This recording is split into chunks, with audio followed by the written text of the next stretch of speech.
Hello, everyone, and welcome back to Cyrus Webb Presents. I'm your host, Cyrus Webb. So glad you guys could join us once again. For us tuning in on the simulcast on Facebook, LinkedIn, YouTube, and on X, we're glad you all can be with us. We're about to bring in our friends over on IG so they can be a part of our fun as well. And last but certainly not least, going to bring in our friends over on Amazon Live so I can introduce today's guest. I know you guys are wrapping up the summer. So if you're looking for a great book to go into the weekend with, but also to spend some time with this September, I think I have just the right book for you. And we have the authors here to talk to us about it. And we're now live on Amazon Live with Cyrus Webb Presents. If you guys are new to us on Amazon, welcome. I'm going to type you guys a quick welcome message there. Make sure you guys do hit that follow button, either here in this corner or down below. You also will see the book by our next guest. We're excited to welcome Christina Kline and Burt to our broadcast today. They're the authors of the instant bestseller on Amazon, Please Don't Lie. We're going to talk to Christina and Ann not only about the book, but also what it's been like for them to see the response to these characters already. They've had a busy launch to the book, so we'll talk to them about that. And of course, let you guys know how to stay connected with the two of them. But Christina, Ann, hello to you and welcome to the broadcast. Hi, Cyrus. Thank you. Hi, everyone. Excited to be able to have you with us. I should say for our Amazon audience, you all can see you can get the book there in paperback and hardcover as well as the Kindle edition. So you guys can start one-clicking today to be able to get it for yourself. Christina, I'm going to kick things off with you. What has it been like for you to see the way that people are already responding to these characters you introduced to in Please Don't Lie? It's just been a pure delight, the entire experience of working on this book. Anne and I have been friends for 25 years. Wow. We've already collaborated on a number of things that led us here. And for both of us, this is a departure. We both write different kinds of novels, but we came together to do a thriller, and we were really excited about it from the beginning. But of course, we had no idea what response would be like. And it's just been overwhelming to see people engage with the characters, be shocked by things that happen in the book, and really come along with us for the ride. I love that. And what about for yourself? I mean, you and I were talking briefly before we went live here. You all are already out meeting readers. What has it been like for you to see the way that people are responding to the characters? It's been amazing. People have been so excited to talk to us about these people that we have been imagining in our heads together as if they were our friends. The Christina and I have had these text streams and these messages all throughout writing this book about the characters, like, oh my gosh, Haley, is she doing this? Is she doing that? Megan, is she doing this? Is she doing that? We love them. And to hear people talk to us about both what they're going through in the book and talking about them like their sisters or their friends or, the husbands. And, there's a lot going on there. It's been thrilling. Right. So, Anna, I'm going to stay with you for a second because I think for our audience, as Christina mentioned, you all have, known each other a long time. And I think that probably makes this process even more fun. But I want to talk about your own individual writing journey before we get into how you all came together for this particular book and what may be coming according to Amazon as well. We'll get into that. But, Anne, when did you first realize that storytelling was something that you were interested in? Well, the real answer to that is I think I was 6 years old. I got, I fell in love with novels as a small child, and I used to hide books under my bed, tell my parents, so I remember this, I pretended that I was afraid of the dark. So my parents would leave my bedroom door open and they would have the hall light on, and it was just enough for me to read in bed after lights out when I was a little kid. And I thought I was super clever and hiding everything from my parents. And, little did I know that I'm pretty sure they were encouraging me to read deep into the night because that was okay with them. So being a novelist has been a dream of my lifetime. And I went to an MFA program and I've written short fiction, I've written essays, but it wasn't until I was my children went away to college, and the full-time job that I had, I got honestly downsized, as a lot of people do, and I remade my career to have my own business, which meant I had more time. I could finally be the novelist I always wanted to be, and I published my debut novel, The Dig, at age 55 in 2023. So Christina and I have been friends longer than that. We collaborated first on nonfiction. We had a collection of essays we co-edited called About Face, Women Look in the Mirror and Talk About What They See. And we have just loved being creative partners, editorial partners, building the world together of a novel of Please Don't Lie. And the next one that we're doing together, which is also set in the fictional town of Crystal River, is so exciting. love that. Hello to you, Cool P Jam, over there on IG. Glad to be able to have you. Alfonso is joining us over on Facebook. And I see you guys over there on Amazon as well. I appreciate the hearts over there. If you guys have any questions for Ann and Christina, make sure you guys put those in the chat. Christina, I'm going to go to you. So what about for yourself? When did you realize the love of storytelling for yourself?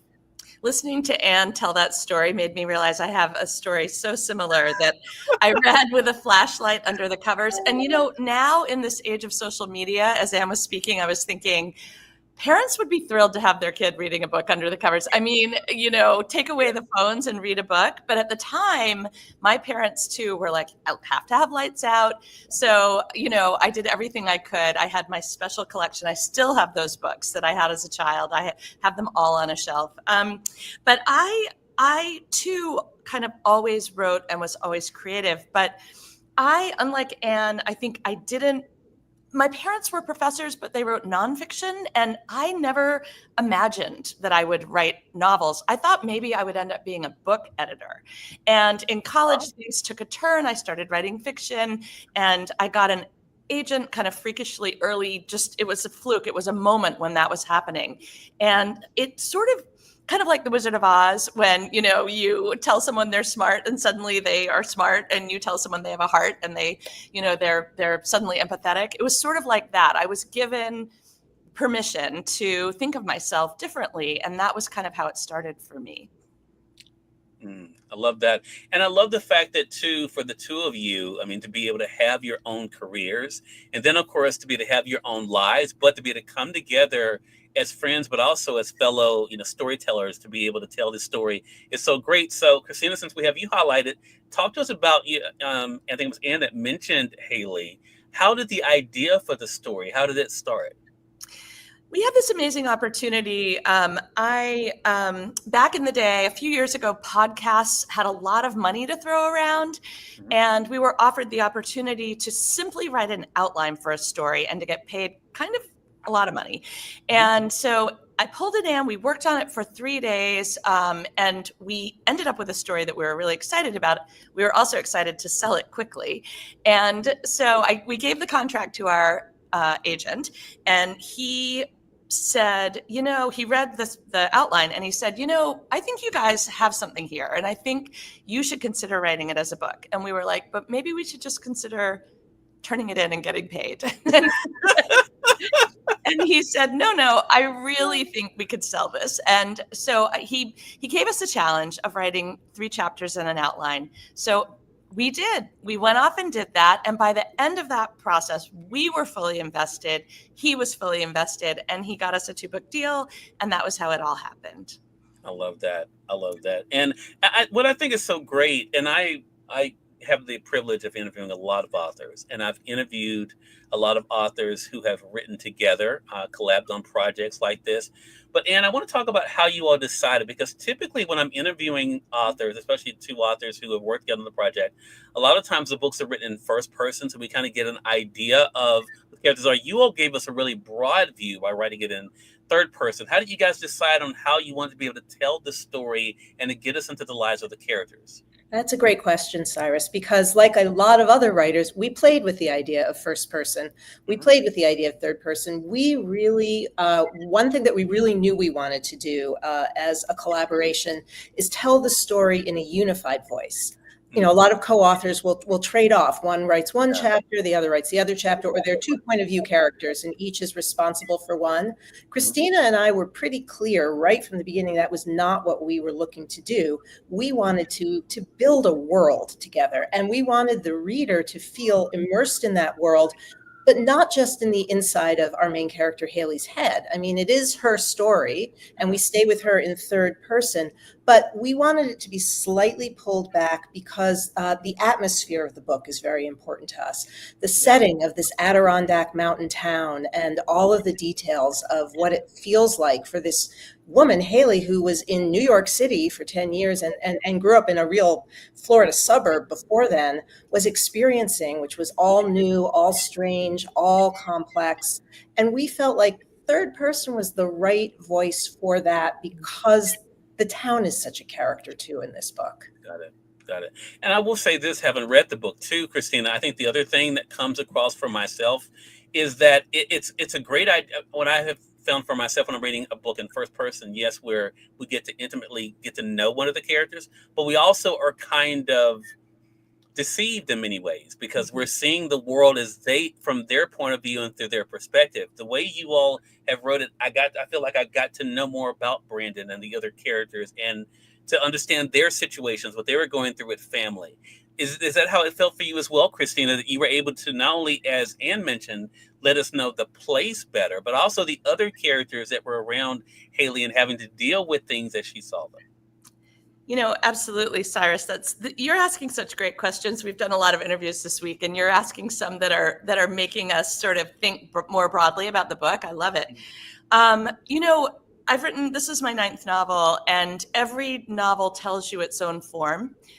Sometimes you don't know right away. You have to you might write in first person, for example, for a little while. In fact, Anne and I played with that and then discover that it really requires third. And so much of getting a novel right is about getting the characters, nailing down the right kind of characters, but also really figuring out perspective. And Anne and I wanted to have that kind of, we didn't want an unreliable narrator, which is what a first person in a psychological thriller usually is. Yeah. We wanted instead to have, as Anne said, a real sense of the atmosphere of this book, the town.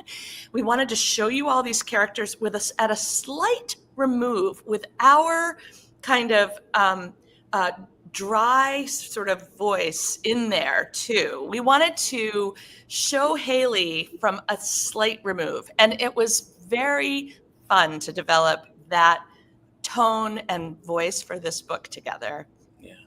And I love the fact, as Anne was mentioning about, again, the setting being a character too. And I almost felt like too, with this, that another character in the book was the truth itself, right? Because I think whether we're talking about Haley and what Haley thinks or, may or may not be happening, Brandon goes through that. And then I think too, in kind of understanding the backstory of some of the characters, we're able to better understand how they look at others and also look at themselves. Talk to us about, Anne, what it was like for you to kind of, to maybe not play with the truth, but show how the truth itself too plays a role in this whole story. Cyrus, I love what you just said, that the truth itself is a character in this story. Mm-hmm. You're right. The epigraph of this book is, above all, don't lie to yourself. Mm-hmm. That's a Dostoevsky quote. And that really hit home for us about these characters. We were so interested in the subjectivity of truth, as well as the way that the external world plays around with truth. There were 2 elements that we added into this book that were intellectually very, very stimulating for me and Christina, and that we've been thinking about a lot and that are related to exactly this question of truth.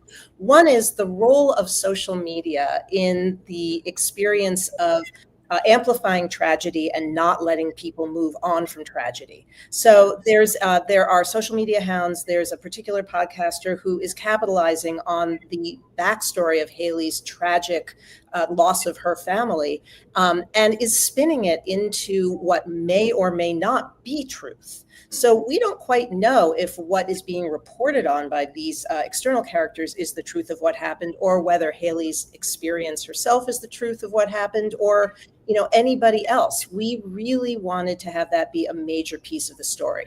The other thing that we did and played with very importantly to us in this book is the self-help industry, and the way that Haley and some of the other characters often rely, to their benefit, but sometimes to their detriment, on truths that are being given as mantras, as experiences, again, sometimes incredibly helpful. We have incredible respect for this industry, except when it turns the corner into trying to tell somebody what their truth is, and they try to follow that, and it doesn't work so well.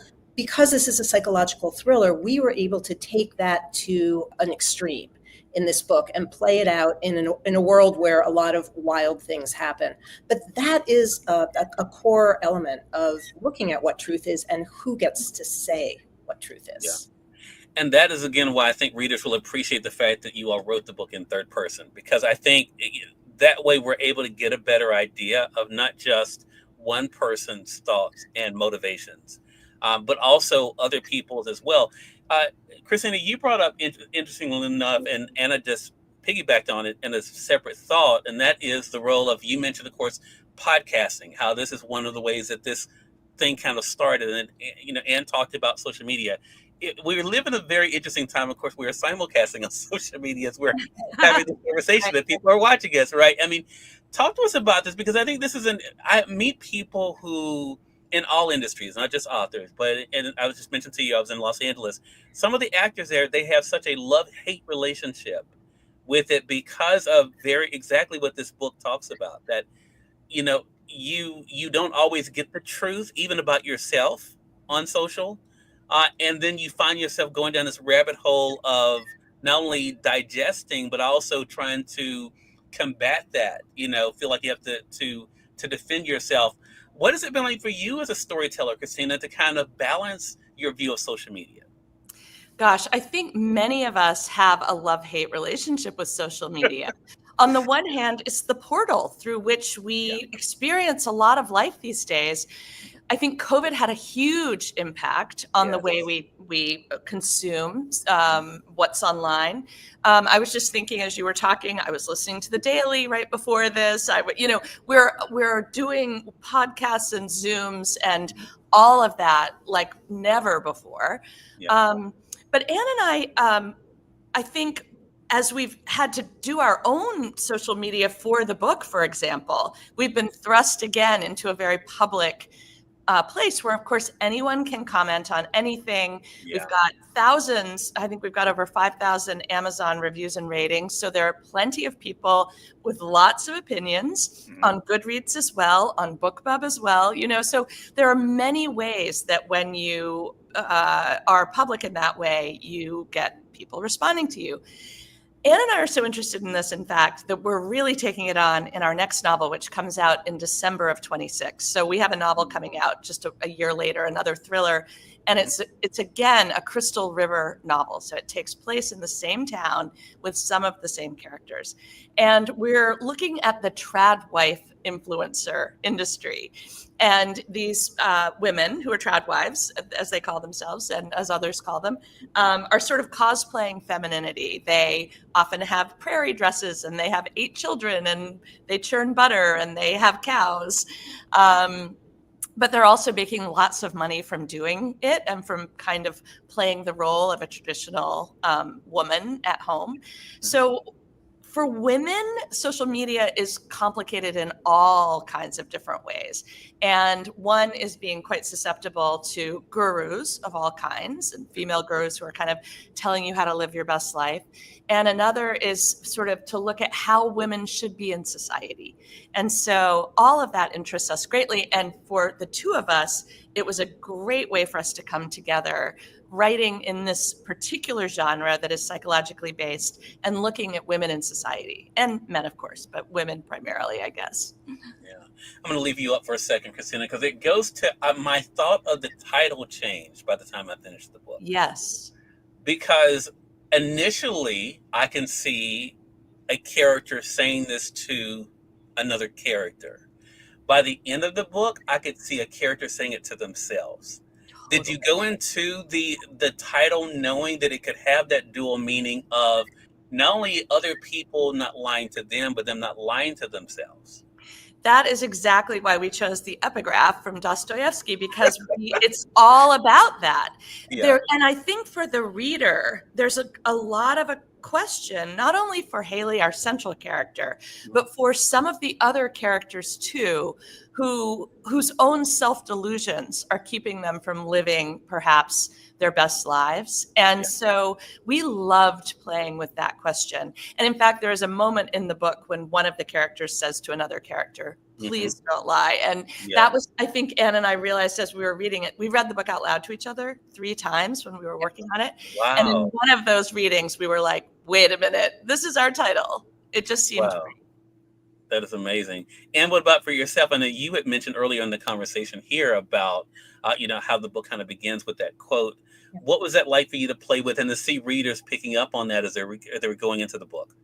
it felt central to the entire experience of both writing this novel, but also the genre of the novel, the psychological thriller. You know, Christina and I are, before we started writing this, we started as fans of this genre, movies and books. And that was one of the things that we just loved to do together, was analyze, especially psychological thrillers. The two of us, in preparation for writing this book, while we were writing it, actually rented an Airbnb in the Adirondack Mountains in an area that was like our fictional town of Crystal River. And it was a little scary, scary little house. And as Christina and I like to tell this story, like, we made a mistake in being alone in this scary place. We were writing all day, and it was winter, and it was down this dark road. And then we were like, we're going to watch thrillers all night long. We scared ourselves a lot. But the key element that we brought into this issue of self-delusion comes from that deep analysis and deep love of these books and these movies that we share. And I think also, since it's a very human quality, you know, we all act on beliefs that in a moment we feel, this is me, right? This is true. This is the right way to go. And sometimes that works out. And sometimes you go back and you're like, oh, what was I thinking? How could I have done that? That is such a human factor. And we have had the experience we wanted to have, which is readers identifying with that in Haley, in some of the other characters, Emily, who's one of her best friends, who decides to remake herself by doing this huge solo hike, Megan, who is trying to remake herself. You know, everybody is trying to remake themselves, for some for better or some for worse. We won't give any spoilers in this book. But I've done that all the time, had that feeling that I knew what I was doing and knew why I was doing it. And later on thought, you know, I didn't know myself as well as I thought. Yeah. And if I can just add, I'm sorry, Christina, do you want to say something? I was just saying that's good. And you're right. I have the same feeling. That's all.